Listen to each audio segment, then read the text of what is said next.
This is the basement of the rotunda, and it's a room we call the Crypt. The reason it's called the Crypt is originally it was designed to have, at least the area just below this area right here, was designed to be the tomb for George Washington. There's an area down there. We used to keep the catafalque in it. The catafalque is the stand that you place a casket on that's used for all of the state funerals, all the presidents. It was first built for Lincoln. And then it's been used by McKinley and Garfield and Reagan and Kennedy and anybody who's laid in state in the rotunda. And they're originally going to house Washington's casket down there, and they were going to have a glass area here. Well, it never worked out because Washington didn't want to be put in the Capitol. He wanted to be interred in Mount Vernon, and he wanted no part of that. So we had that area down there, and this just became the Crypt. But that's what it is. It's the basement of the rotunda. This is the dead center for the Capitol. They use this area quite a little bit. I love seeing the old pictures, and I wish I always forget to bring them over when I do these, but during the Civil War, we garrisoned Union troops in the Capitol itself, and they used this area as the kitchen for all the troops that were garrisoned throughout the Washington area that delivered food each day. But they had 9 bread baking ovens down here, and they did all the baking down here. It was filled with supplies. This room was during the Civil War. It's kind of neat to see those old pictures when you do. But my favorite, you see statues all through the building that are part of Statuary Hall. My favorite statue is over here. It's John Peter Muhlenberg. And if you get a chance, let's just walk over here.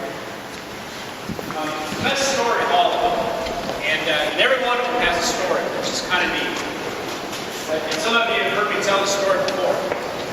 But John Peter Muhlenberg was a Lutheran minister from Virginia. He was actually from Pennsylvania. He and his brother Frederick, they were from Pennsylvania, born in Pennsylvania. But he was a Lutheran minister in Virginia, and he very much believed in the Revolution.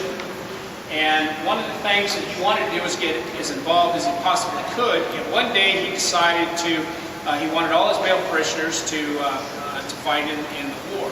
And so one day he was preaching from Ecclesiastes. There's a time for every purpose under heaven.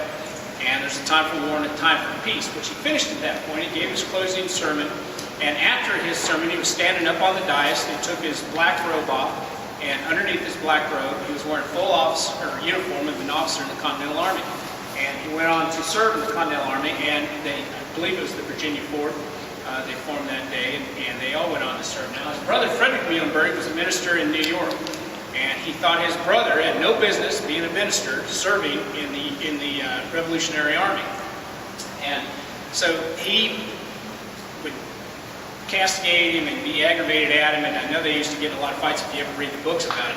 But the British were garrisoned in New York, desecrated his church one day. In fact, they ransacked it. And so Frederick Muhlenberg also joined the Continental Army, and you'll see his painting upstairs in the Washington painting of the surrender of Yorktown. But regardless, Frederick Muhlenberg was on Washington's personal staff, John Peter's brother.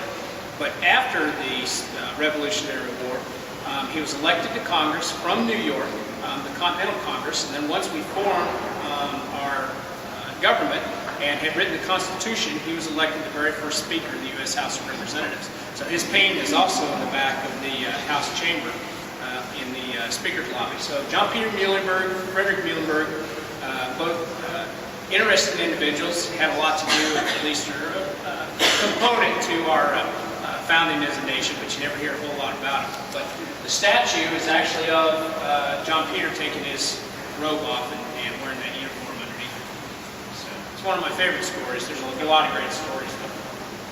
We're going to go, let's go,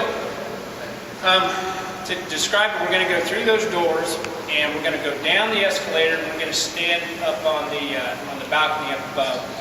The original plaster cast for Lady Freedom, who's on top of the Capitol. You'll be able to see her there. You'll see King Kamehameha on the floor down below over in this area.